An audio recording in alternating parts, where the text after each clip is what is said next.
Happy Sunday, SVA. It is good to be up here with you this morning as we are wrapping up our series on family matters.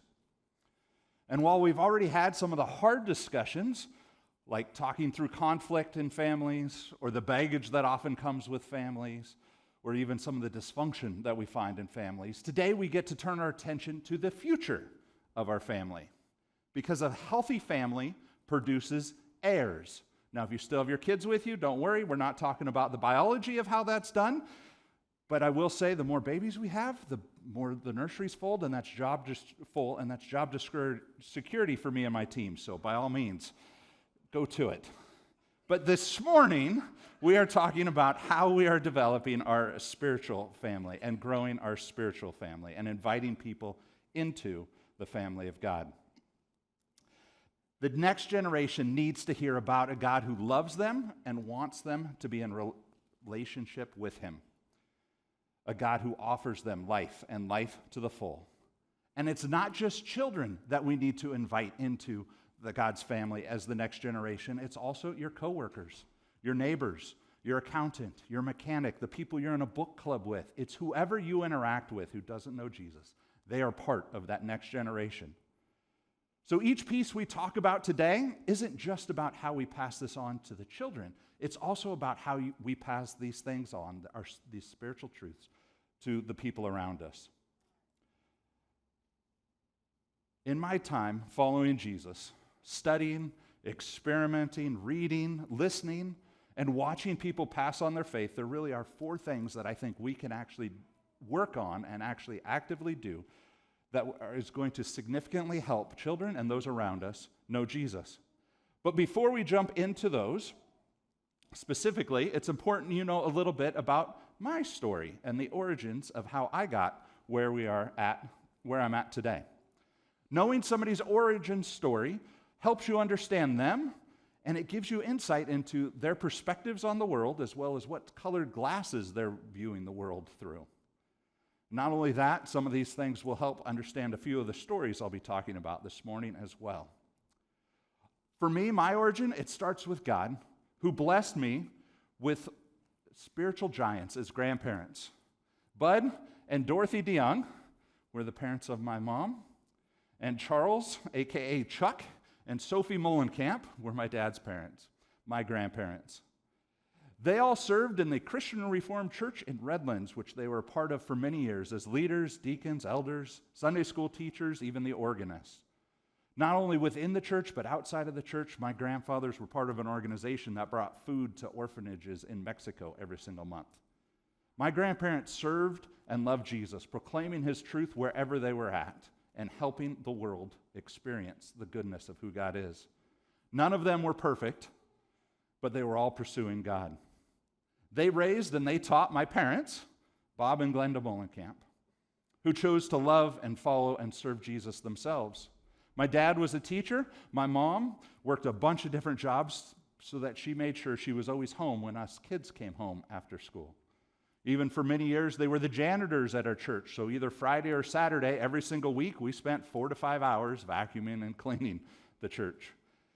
We lived in a town called Big Bear, which is 2 to 3 hours east of LA, up in the mountains. It's an isolated ski resort town in the winter and a big lake during the summer that lots of tourists would come up to. I had 2 siblings growing up, an older sister who's now married to a gentleman who I often refer to as my brother, and I also have a younger brother who's married to a wonderful woman as well. So I kind of have 4 siblings now.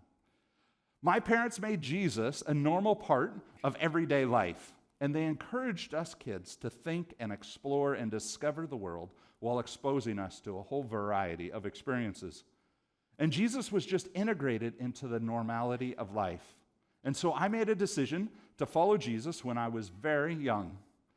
When I was just 7 years old, I knew Jesus lived in my heart, and that I made the conscious choice to follow Him. I looked good back then. Things have changed. There were lots of formative moments over the years that formed my understanding of who God is and what He had called me to be. And in 1997, He called me into full-time professional ministry as a tribal chief at a camp called Forest Home. Uniquely, I was baptized just before I started into full-time ministry that year. And God continued to grow me throughout the years through various churches jobs, camp jobs, as well as friendships and school. And God brought me up to Bellingham in 2017, and then here to SVA in 2023. Now, obviously, that skips a whole bunch of parts and pieces throughout the story, but that gives you a quick overview of kind of where I come and my origin story. And this is Mother's Day, so one of the conversations that you may want to have this afternoon over brunch or whoever you're with is to ask them ask the people around you what their origin story is. Because you might be surprised, even if it's somebody you're married to or kids that you know have known their whole lives, of what they view as being formative in their life to bring them to where they are today. It can be a very fun discussion. But today, we're going to look at passing on our faith which is a unique undertaking. And there's no way to cover all the aspects of it, so we're not going to cover it in its entirety. And I do want to start with one important thing that we hold on to, is that when we talk about passing on our faith, it must always start with God, end with God, and be about God. He is the beginning and the end. Everything revolves around Him. And He is the one who actually does the work of transforming people's hearts and minds and bringing them to Him. It's His work, and He is responsible for it. Now, that doesn't mean we don't matter or that we don't have any role or part to play. For reasons I don't fully understand or know, God has chosen to limit His work oftentimes in this world to working through you and I, which means our prayers matter, our actions matter, our service matters, the way we live our life matters. And how do we all know this? It goes back to the old Sunday school saying, the Bible tells us so. On the handout, you actually have 2 Corinthians 5:11. We're actually going to follow it through up here as well. But would you read along in this passage with me? Because we understand our fearful responsibility to the Lord, we work hard to persuade others. Skipping over 12 and 13. Either way, Christ's love controls us. Since we believe that Christ died for all, we also believe that we have all died to our old life. He died for everyone, so that those who receive His new life will no longer live for themselves. Instead, they will live for Christ, who died and was raised for them. Jumping over 16 down to 17. This means that anyone who belongs to Christ has become a new person. The old life is gone, a new life has begun. And all of this is a gift from God, who brought us back to Himself through Christ and God. And God has given us this task of reconciling people to Him. For God was in Christ, reconciling the world to Himself, no longer counting people's sins against them, and He gave us this wonderful message of reconciliation. So we are Christ's ambassadors. God is making His appeal through us. We speak for Christ when we plead, "Come back to God." For God made Christ, who never sinned, to be the offering for our sin, so that we would be made right with God through Christ. This is such an amazing passage, and it lays out a version and an understanding of the good news, the gospel of Jesus. And so if you're here today, you've heard the good news that Christ is the sacrifice for your sin and makes it possible for you to enter into a right relationship with God.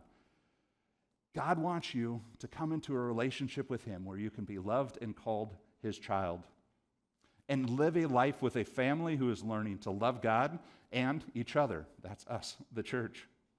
And if you've never accepted that invitation, don't put that off. I would highly encourage you, do that today. If you still have questions and your mother brought you to church this morning, go ahead and ask your mom. I'm betting she could probably answer those questions. Feel free to talk to myself or any of the pastors. We would love to answer any of those questions. And in all honesty, as you're out grabbing a flower after the service or eating a cookie, you can ask most of the people in this room about why they chose to accept that gift and give their life to God. And they will tell you why it was one of the best things that they have ever done. That's the invitation that we invite the next generation into, that they can be made right with God. So if that's the what and the work that ultimately God is responsible for, the how we live that out, we see in 2 Corinthians 5, and was what we're going to spend most of the rest of our time today focused on. How do we follow God's call to work hard in setting people up for this. So there's 4 things that I think we can work at that will help us pass on our faith to the next generation, and they're not revolutionary. They are kind of simple things. 4 things: be the example, accept realities, keep your eye on the prize, and build community. The first one of those, be the example. If you listen to country music, you've probably heard a song by Rodney Atkins. And it's a great country song that talks about a son who keeps doing these weird things, and dad keeps asking him, why did you do that? And the refrain and the response in this song from the child is, he said, I've been watching you, Dad. Ain't that cool? I'm your buckaroo. I want to be like you. The truth is, found in this country song, and we see it all over the world today, that our kids are watching us. They are watching you to see how you live, and they are going to become like you, whether you like it or not. A couple of weeks ago, Bailey was preaching about generational sins, and partly what was going on there is the fact that children were watching their parents and just doing what their parents are doing. So clearly, kids are watching. And if you want something for your kids, live it out for them. Demonstrate for them what it looks like to live life well. Now, this doesn't mean we have to be perfect all the time and we have to get it all right.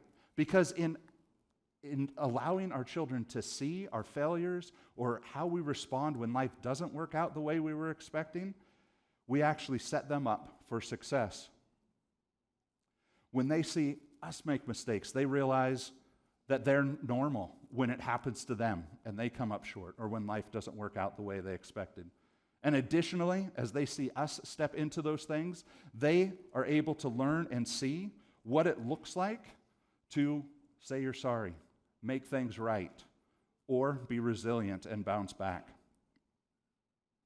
The more that we can invite our children and those around us into our lives as we follow Jesus, the more likely they're going to imitate that and also walk with Jesus. We see this really clearly in 1 Corinthians 11:1 when Paul says, "And you should imitate me just as I imitate Christ." Paul wasn't trying to point people to himself. He was simply living as the demonstration that he calls us to live for the people around us, to pass on our faith to the next generation.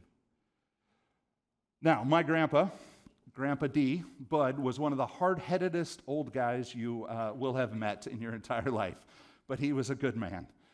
Now, he and a bunch of other guys were part of an organization called Mexico Children's Christian Aid, and every month they would load up their trucks and haul clothes and meat and carrots and beans and rice and medicines across the border down into Mexico and supply orphanages with that.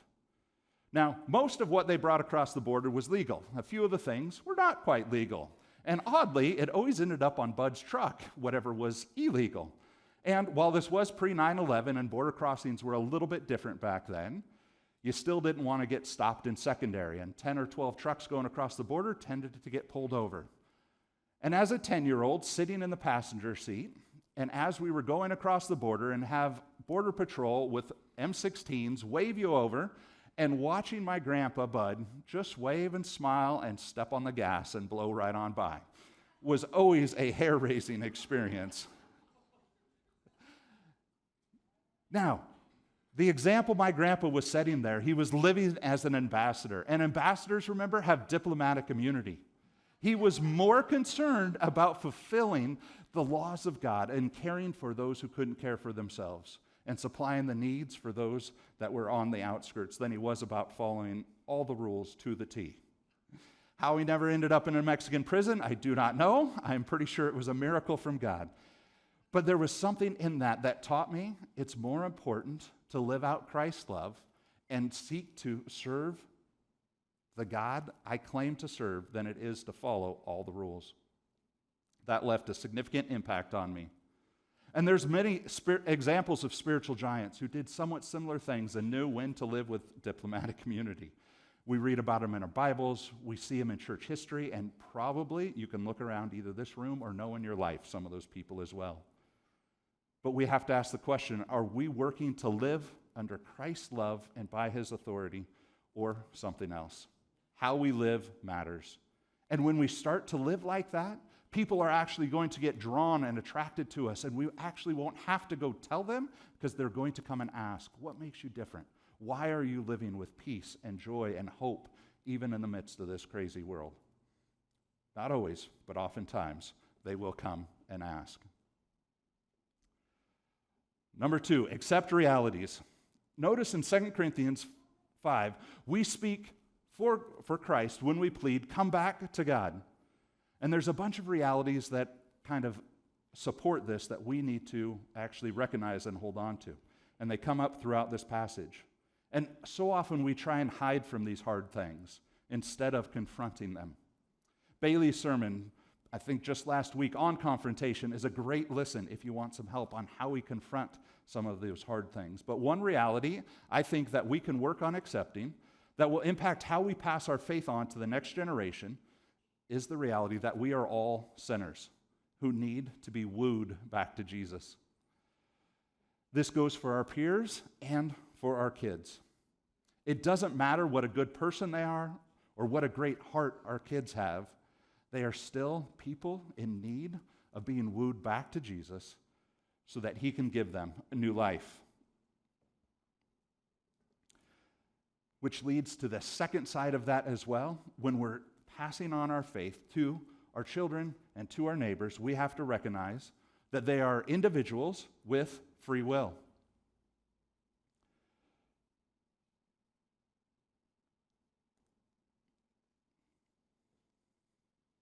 We can't force what we want on somebody else.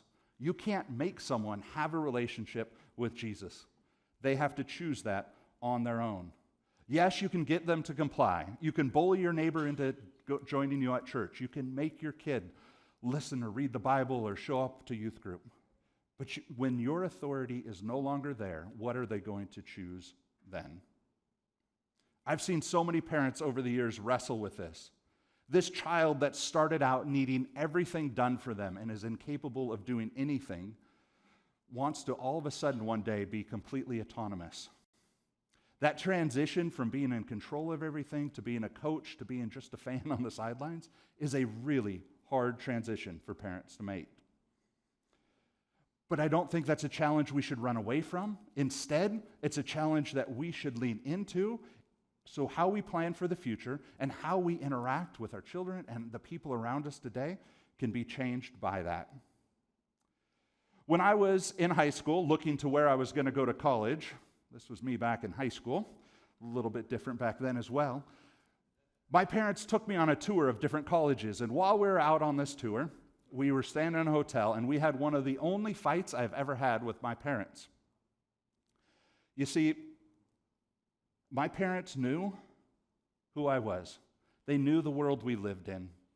They knew that life didn't always work out the way that we thought. And because they knew this, when I told them that I was planning on getting a degree in ministry, my undergraduate degree in ministry, they said they wouldn't support me financially in that decision. They recognized that I had the right to do that, but they didn't want me to get an undergraduate degree in something that didn't really have an extreme marketable skill. And you know what? They were extremely right. And I am so thankful I lost that fight and lost it well. Because they knew that even though people have good hearts and that the church is supposed to be a good place, it's broken. And that in this world there's changes and things happen outside of our control. And so they won. And I got a degree in accounting, and that has set me up for success in so many ways. Now, I was able to, and God still called me into ministry. And my parents acknowledged that I had free will and the ability to make the choice on my own. But yet they were willing to speak the hard truth of the reality that life may not work out the way my high school idealized brain assumed it was going to, and that I probably needed to have some backup plans just in case. And that's a hard reality that I had to accept. You see, accepting hard realities might result in sometimes letting our kids or our neighbors experience the hard consequences of their choices.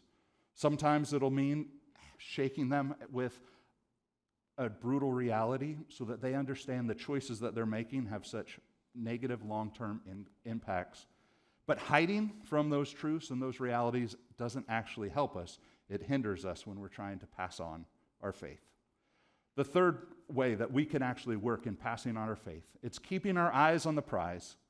Because our hope for the next generation is that they leave their old life and that they get a new one with Jesus. But it's really hard to get somewhere that you can't see. In 1 Corinthians 9:24, Paul says, "Don't you realize that in a race everyone runs, but only one person gets the prize? So run to win." Just like riding a motorcycle, you are going to go wherever your eyes are looking. In life, our bodies tend to go wherever we are looking. And we can work on keeping our eyes on Jesus because he is the prize at the end of all this. He is our hope that we work towards. When we keep our eyes on Jesus, we can hold on even through the craziest of storms.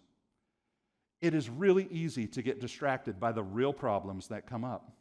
We look at Peter walking on the water with Jesus, and we give Peter a hard time often. But have you ever tried swimming in stormy waters, let alone trying to walk on them?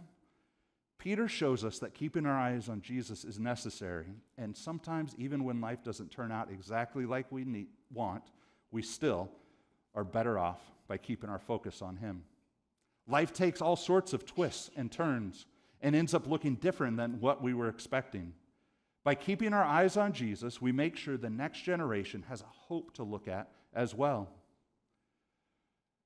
For me, I grew up at a place called Bear Valley Community Church that my parents joined when we moved to Big Bear when I was 4 years old, because it had an amazing youth ministry.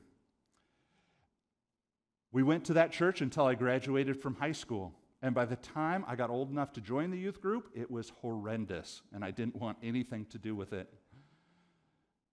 And it was not what my parents wanted, planned, or intended. However, it was at that church that I had a 5th grade teacher challenge me to read the Bible. I had another Sunday school teacher invite me to teach a Sunday school lesson.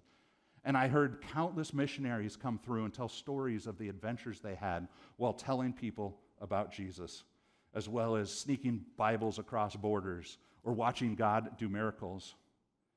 And so while it wasn't what my parents had intended, the end result was the same. And when things got hard, I knew I could keep my eyes on Jesus because I watched my parents do it, and I was taught to do the same thing.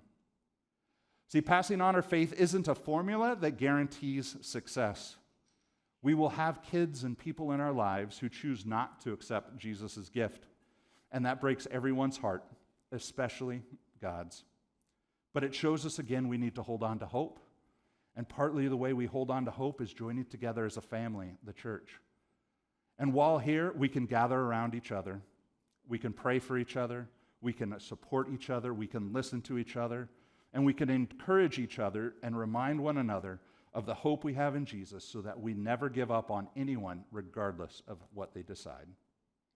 We keep our eyes on Jesus, doing what we can to be the ambassador God has called us to be, because we don't know what twists and turns God is going to take people on and eventually bring them back. And lastly, build community. We can work on building community. In 2 Corinthians 5:18, and all of this is a gift from God who brought us back to himself through Christ. And God has given us this task of reconciling people to him. So when God brings people back, he brings them into their family and thus into our family, because we are part of this family. And oftentimes what I hear people saying is, I want community. I want to be known. I want connections. I want friendships. But community takes work, and it's something we have to work towards, even though it might be simple and not always easy. I think there's 4 key ingredients to building community in the church. And 4 of these key ingredients, with the caveat, yes, God is always one of those, but it's people, time, experience, and a choice. People. We as a church have to come together, and that means you and I have to show up. We're required. We can't have a community of one. We have to show up and choose to interact with others. Your presence matters. My presence matters each and every week. Time. Community takes time. And the better community we want to be a part of, the more time we have to invest in it.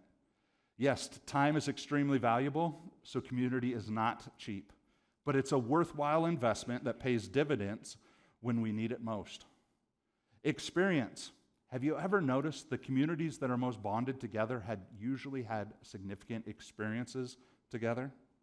So when we come together and we spend time together, we actually have to interact with each other and share our experiences, listen to others so that we can build community. And lastly, a choice.